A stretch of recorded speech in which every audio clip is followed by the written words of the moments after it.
Welcome to the Staffroom, a podcast which takes a look into the world of education. In this series, we chat to inspirational educators far and wide about pedagogy, shed light on great practice, and discuss new and exciting ideas. My name is Tessa Johnson, and I'm sitting here with Michael Royale, and we're coming to you from Corpus Christi College in Perth, Australia. In this episode, we'll be chatting about autism pedagogy. We'll be speaking to Apple's Distinguished Educator, author and international speaker on educational needs, Craig Smith. Craig will be speaking to us about creative educational best practices for young people with autism. He'll tell us about the way technology can support and enhance academic, social and emotional outcomes for students with autism. Stay with us to hear Craig's approaches to autism pedagogy. I think it allows our students to explore concepts and express their understanding of those concepts in ways that naturally suit them. With technology, they can bring up particular 3D models, that they might explore because they want to be really tactile in the way they rotate shapes and understand things on that level, or they might want to plug in their headphones and listen to a podcast that explains a particular concept. So I think it puts a lot more agency in the hands of kids. I'm Tessa Johnson. And I'm Michael Royale. And this is the Staffroom. So Tessa, this is our first episode on special educational needs. And I know I'm really interested to find out more about students who have autism. Our guest today actually is Craig Smith, and he's an expert in that field. Yes, I think it's really, I'm really looking forward to learning a little bit more about autism. I think we've had a bit of a theme going throughout this series where we've looked sort of at technology and ways of really, expanding ourselves as teachers. But it's really important not to forget that we do need to cater for all types of needs for the gifted children, for the dyslexic children, and also obviously for the autistic children as well. And every teacher at some point in their career would have had students with autism in their class, often multiple per class. And it is really hard sometimes to manage them. And, a kid that's autistic isn't the same as every kid that's autistic, as we know. Autism sort of exists on a spectrum, doesn't it? So I'm very, very interested to sort of learn a little bit more about how I can connect with the autistic kids in my class and make sure that they're not falling behind. How about you, Michael? What are you interested about? To be honest, you pretty much took the words right out of my mouth. I'm just excited to, I suppose, have a bit more light shed on something that I think, as you were saying, while educators or teachers at some point will or already have experienced having an autistic child in their classroom, just how they can actually approach certain strategies and ways to make sure the curriculum is suited to everyone's needs. Yeah, and I know that Craig's going to talk to us about some really cool sort of ways of doing that. So I know Minecraft's on the agenda. Yep. And I know that obviously visual learning and sketchnoting's on the agenda as well. So yeah, just some concrete strategies. Be awesome. Yeah, exactly. Let's get into it. Let's do it.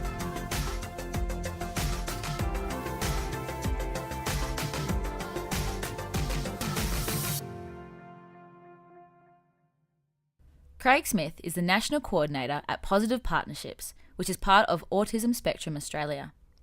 As well as running workshops and presenting internationally, Craig is known for his innovative integration of technology to support children with autism. He joins us via Skype today to chat all about the ways teachers can make a difference to the education of students with autism. So welcome, Craig. To start us off, could you give our listeners a little bit of an introduction about your work and also your passion? Yeah, sure. I guess I feel like I always try to combine work and personal interest as much as possible.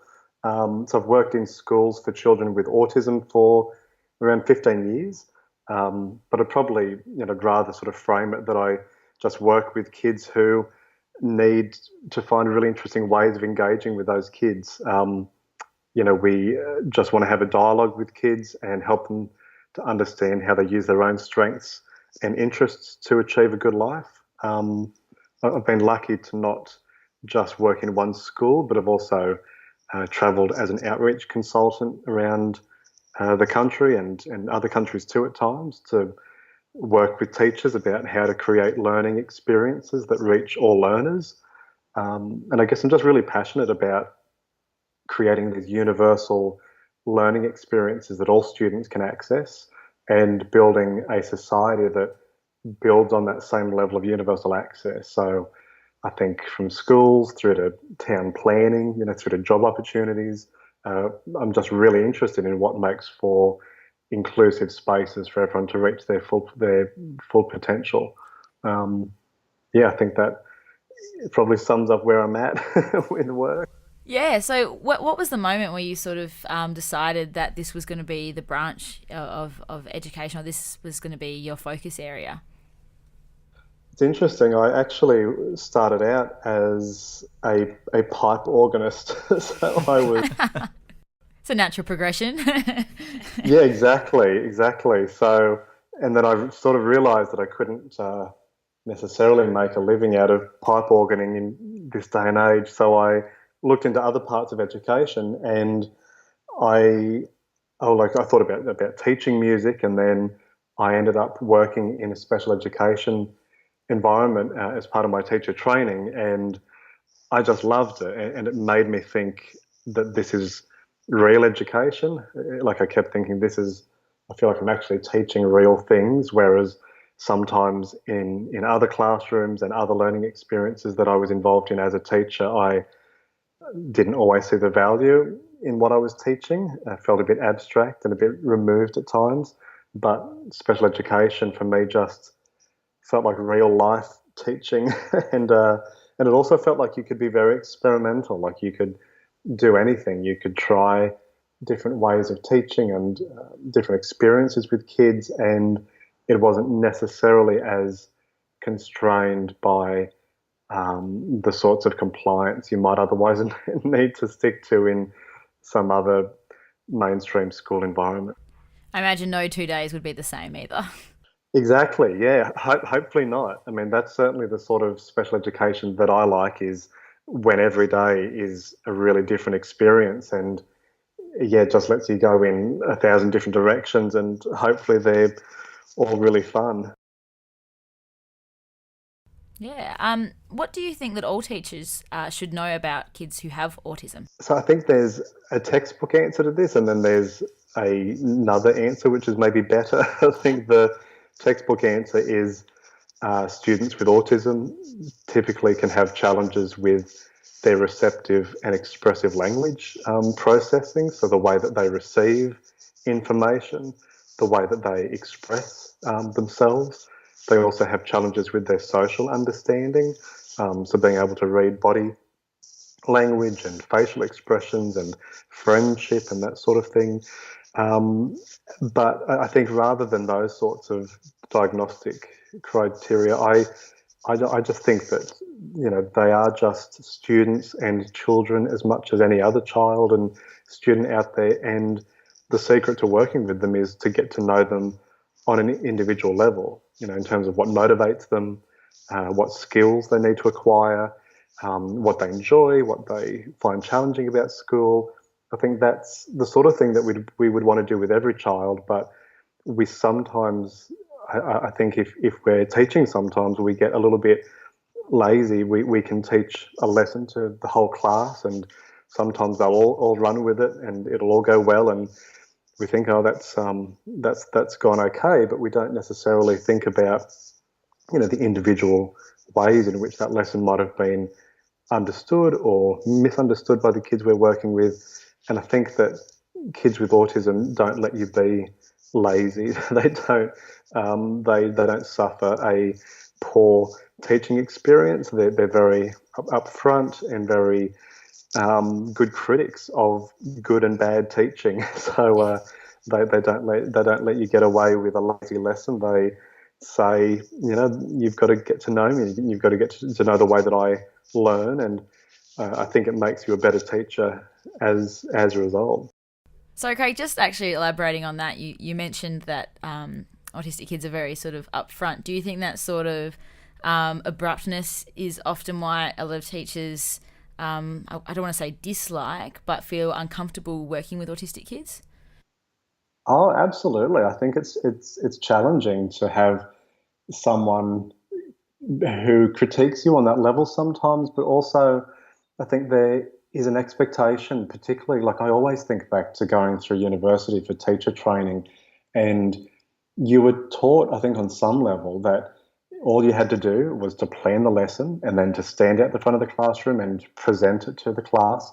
And if the class are all good little children, then they'll do the lesson. And if they don't, then the children aren't doing the right thing in some level. But it's very rarely was it sort of brought back to maybe you weren't doing a good lesson. Maybe you were just missing something. And I think with kids with autism, it gets brought into focus if you teach a lesson and you haven't thought about things like, are there particular skills that I should have taught the kids first? I'm asking them to do a group project. Have I taught them how to collaborate? Have I taught them how to balance the interactions here? Or have I just hoped that the kids would know that stuff? And I think it really puts you into a very proactive state of mind where you're always thinking, what do I need to do to prepare a good lesson? And you can be spontaneous, but if you go into a spontaneous mode, you need to know the kids really well. I mean, some of my favorite learning experiences that I've taught have been really surreal and really spontaneous and have had no plan to them at all, but they've only worked because I've known who the kids were. And the times that they haven't worked, it's because I haven't known the kids as well as I thought I did, and I was made to pay for that later. You mentioned it was like that sort of old style of teaching where you stand at the front of the classroom, but how was that initially changing your thinking and approach so you're actually, engaged with kids with autism and ensuring that you were, I suppose, differentiating and encompassing them in the classroom as well? Yeah, and I think that's the key that I hope that, like I've certainly, and it's something that you think you never master, you're always thinking about better ways of doing it, is how do you create genuinely universal learning experiences that are going to cater to every single student in the classroom? Because I think we do sometimes, even when we're trying to be very innovative, we still have a very fixed pace group instruction way of teaching where we think, I've got a particular concept that I want the kids to understand or to demonstrate, and I'm going to give them like 3 hours across a couple of lessons to understand this, and then we need to move on, and then we need to do the next thing, and we're going to do it as a whole class or some sort of group structure.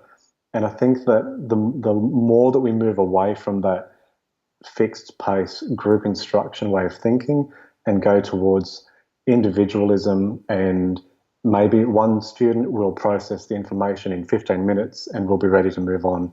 There might be another student who's going to take 12 weeks and then they will hopefully achieve it and then they'll move on. But we need to have classrooms and schools built to be able to have the capacity to handle that immense variance of student and to not move students into locations that segregate them from others just because they learn in different ways. And I think that speaks to beyond school as well. We then want to have a society that can handle that level of variance as well, jobs and all sorts of ways in which we access society. So I think those are the big questions that I think as teachers, if we can crack it in the classroom and we can work out how to do it well there, then we have a lot of power to bring that into the bigger world and say, we've learned lessons about how to make society more inclusive. Let's test it out and see how things go.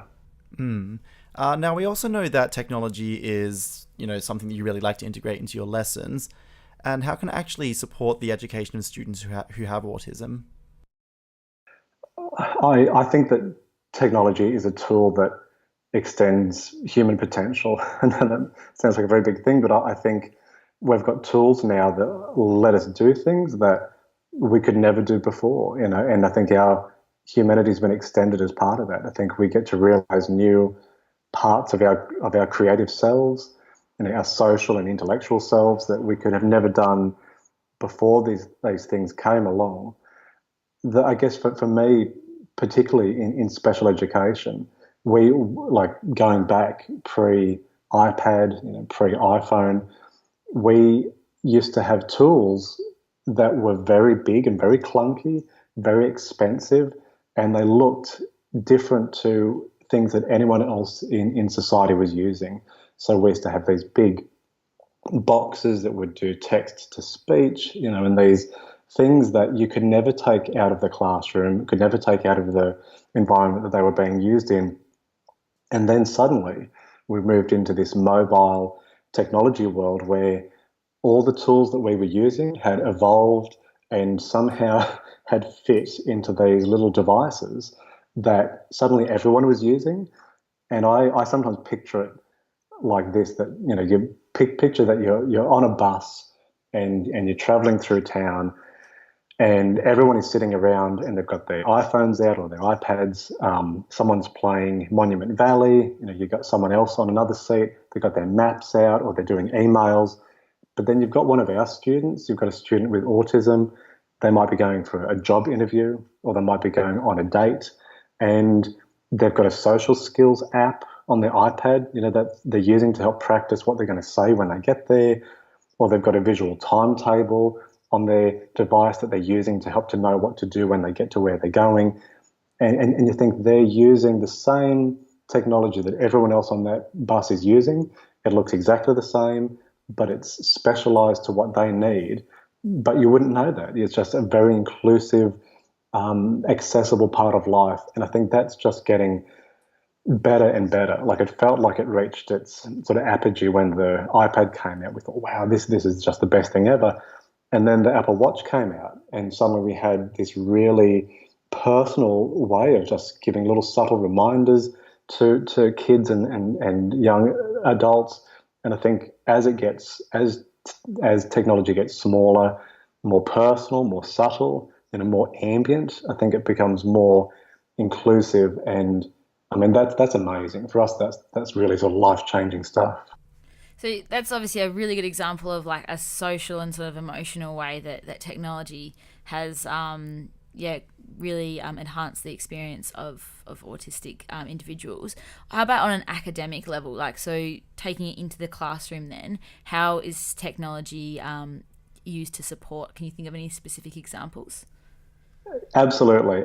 I think it allows our students to explore concepts and express their understanding of those concepts in ways that naturally suit them. So I think on an academic level, our kids can choose how they're going to receive information. So if we're exploring a science concept and, in a classroom where it's a more traditional style of teaching, the kids may just have access to however the teacher wants to share that information. But with technology, they can bring up particular 3D models, that they might explore because they want to be really tactile in the way they rotate shapes and understand things on that level. Or they might want to plug in their headphones and listen to a podcast that explains a particular concept. So I think it puts a lot more agency in the hands of kids, that whatever academic concept they're engaging with, it gives them the opportunity to say, well, you pick, how you best receive this information,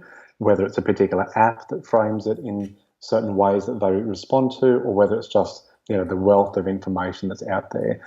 And there's there's technology that's coming along all the time. Like, we are loving technology like Makey and Arduino, coding kits and things like that we can plug into our computers and do all this real tactile making things and actually doing things and seeing how all that works. So on an academic level, that just gives our kids a whole other world of access to seeing how the world works that they would have never had access to previously.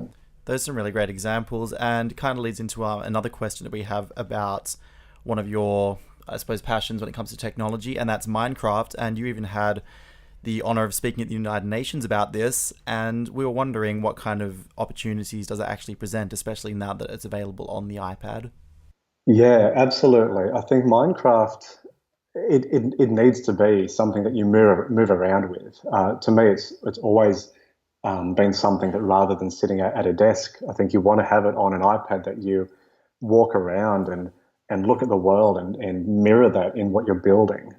We use it as a canvas on our iPad. We walk around our school and recreate the school block by block. It was one lesson that we did over a couple of weeks where we did just that. We built our entire school in Minecraft, and then what we did was we used that model of the school that we made to create a school tour that we uploaded to our website, and new students who were coming to the school could walk around the Minecraft school that we'd made, so they could see where the classrooms were, where the bathrooms were, the canteen, the offices. They could walk around and explore the school before they got there.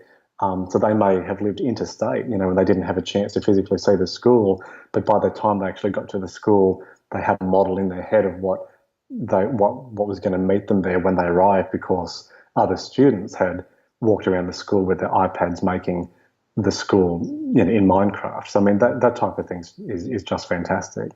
So just sort of helping, I guess, ease that anxiety. Is that the main purpose? Yeah, exactly. We in autism education, we talk about these things called social stories, and a social story is where you write an explanation of a social situation or something that is going to happen that you want to prepare someone for. So it might be going on an excursion to the beach. You'd write a social story and include visuals and pictures that help children to anticipate what's going to happen, so that it reduces the uncertainty and anxiety of what they're going to experience when they get there. So with Minecraft, it's like we've got a virtual social story that, rather than just reading about a school on paper and seeing a few photos, you can actually walk around and explore whatever you'd like to explore on your own terms. So absolutely, it's a tool for transition, and it's a tool to get to know what you're about to do that can reduce the uncertainty of the experience. So just to clarify, when you're talking about Minecraft, are you referring to virtual reality within a Minecraft world there?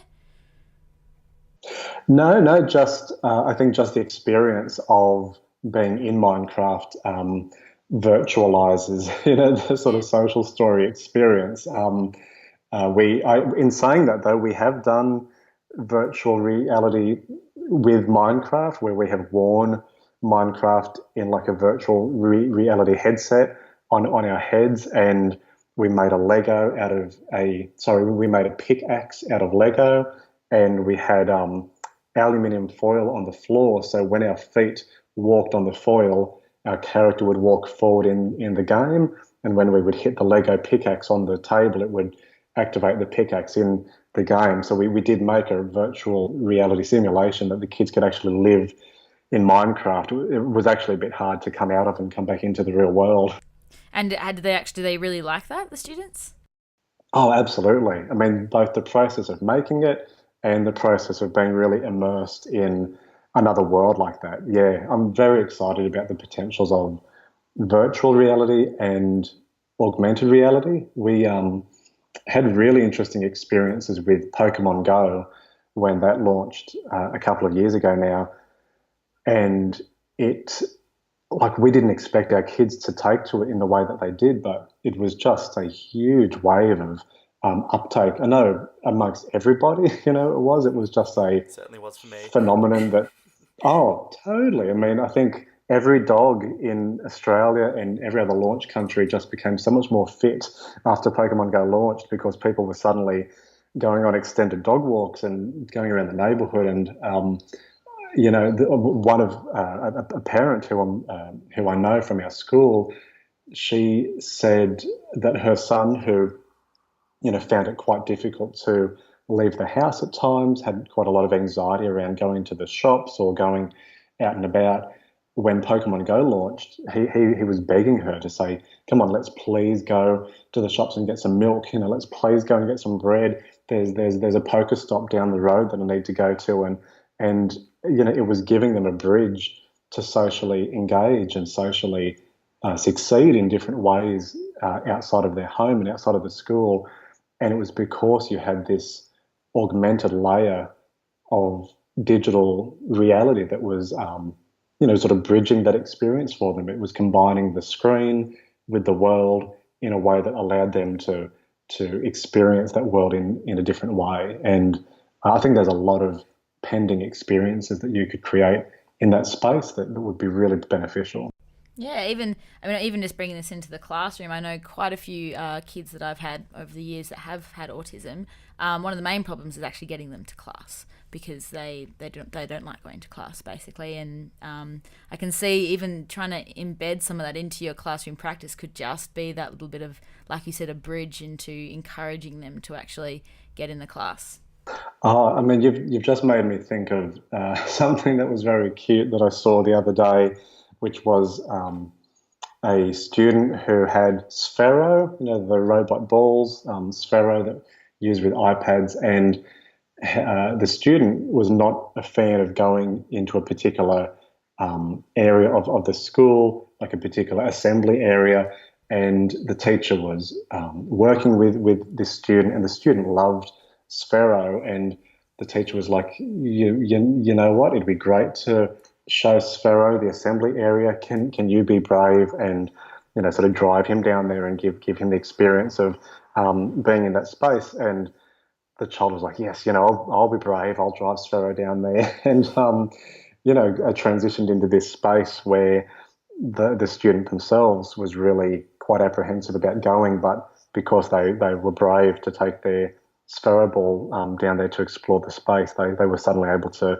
access it. So I think it's those creative ways of working with kids and using technology that's really motivating and getting to know those kids, on a really individual level, and taking the time to do that, because like another teacher's response could have been getting frustrated, when putting in sanctions in place for this child. You've got 30 seconds to get to assembly or something bad's going to happen, and you think, this teacher was very proactive and patient and human and got a really wonderful result out of it.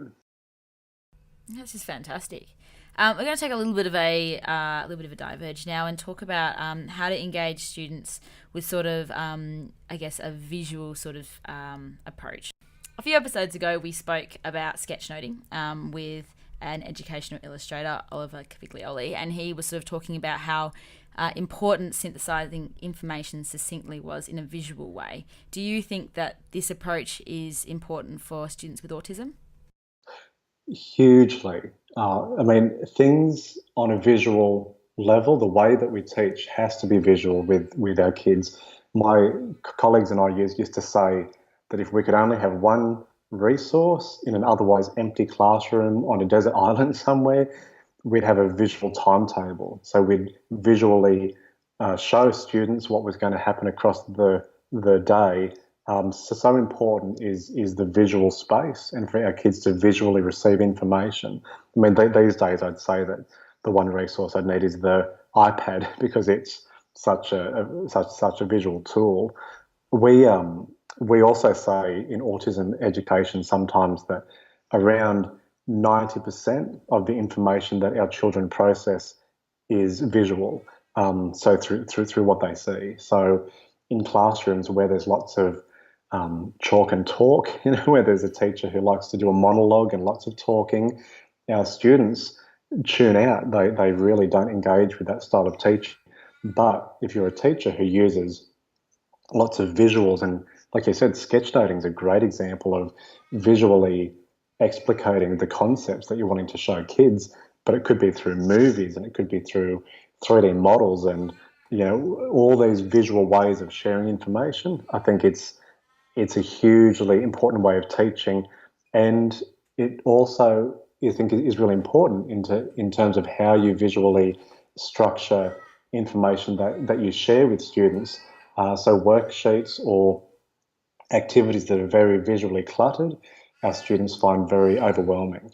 Whereas if you visually simplify things, I know, a tip, a little accessibility tip for us on our iPads or our MacBooks is when you're using Safari to browse the internet, there's, say, like a news website, you want to read the news article, but there's a lot of ads and there's a lot of little movies sometimes that suddenly start playing, and it's all structured in very complicated ways.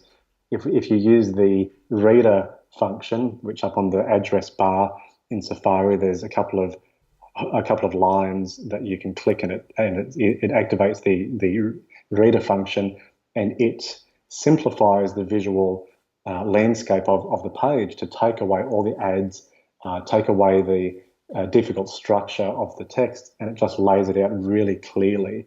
And for our students, we use functions like that reader function and other tools to help to visually simplify the information they're working with, because we know that the visual way of processing for them is so strong that we don't want to negatively impact on that by having other things around that are going to distract them. So another bit of a digression here, but we also know that music is a massive part for your practice in autism pedagogy, and that you actually do some coding in music using what I believe is called a Skoog. But can you tell us a little bit more about this?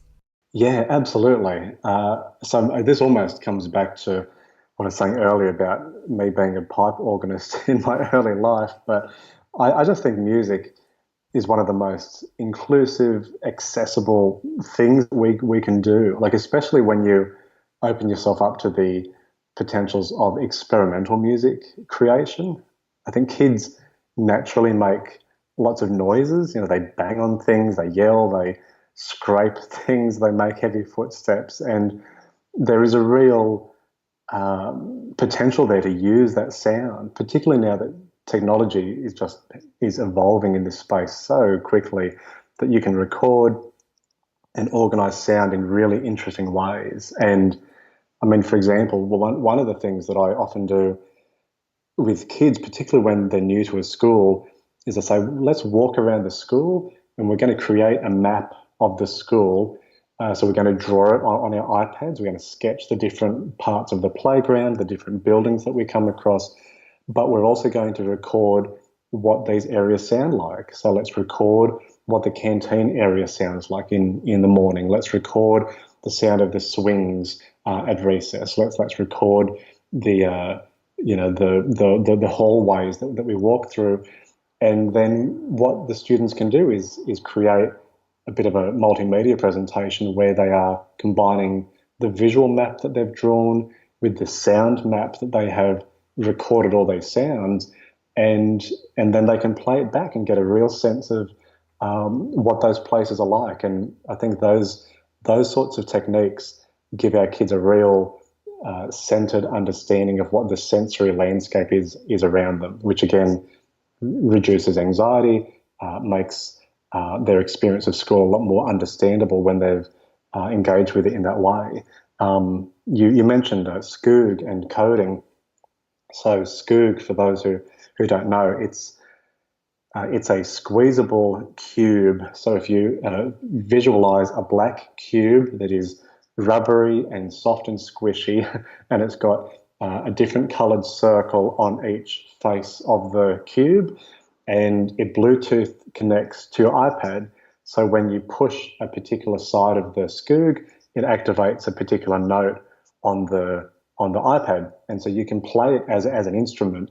And again, just a very inclusive way of making sound. So to perform most instruments, like a keyboard instrument or a guitar or a wind instrument, you need a particular level of technical, physical proficiency to get any real sound out of those things. But with Skoog, you can just push and squeeze and twist this thing, and you're already making some really interesting sounds. On a simple level, we do coding and composition we just use blocks of Lego, like different colored blocks of Lego, where we might have a red block, a yellow block, a blue block, and those blocks relate to the colored circles on the side of the Skoog. So we might compose a piece by putting down, a red block, a blue block, all different colors, and then we play those colored blocks back on the Skoog. So we're writing music with Lego, and we might start to code some of that. So we might say, let's take the red, blue, and green blocks, and let's loop those 3 times. And then when we're finished looping them 3 times, we're going to go on to the next sequence.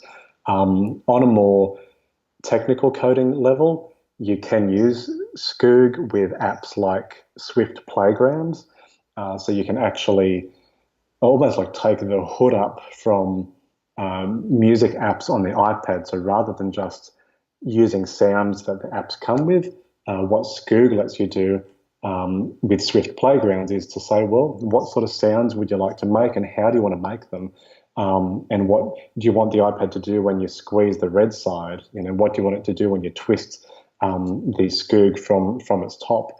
And how sensitive do you want to make it? So you can really get into the bones of music app creation and coding, and that stuff's fantastic. So yeah, I love music and love seeing kids get really creative, and the more experimental and the more wild, the better for me. All right, so just to finish off, could you tell our listeners where they can find you and your work online? Yeah, absolutely. So I go under the name Renesmee on a lot of social media. So that's WRENASMIR.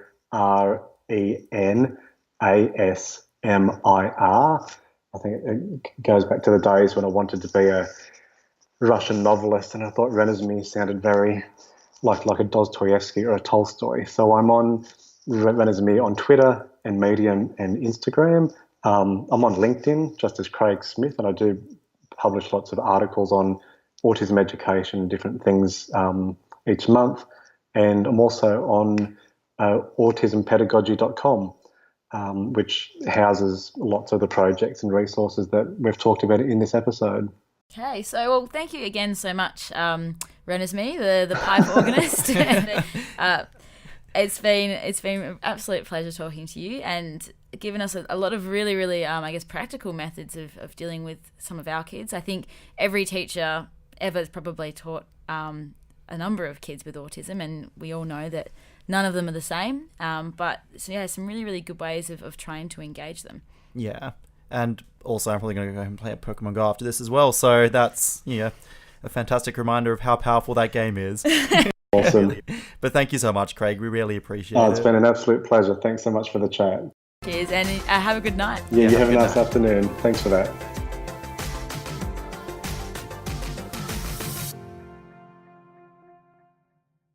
So, Tess, we just spoke to Craig Smith. What are your takeaways? Oh, look, really interesting as always. I just don't know how we keep getting these guests. Yeah, it's just everything's so different, and you can really take away something from every single podcast.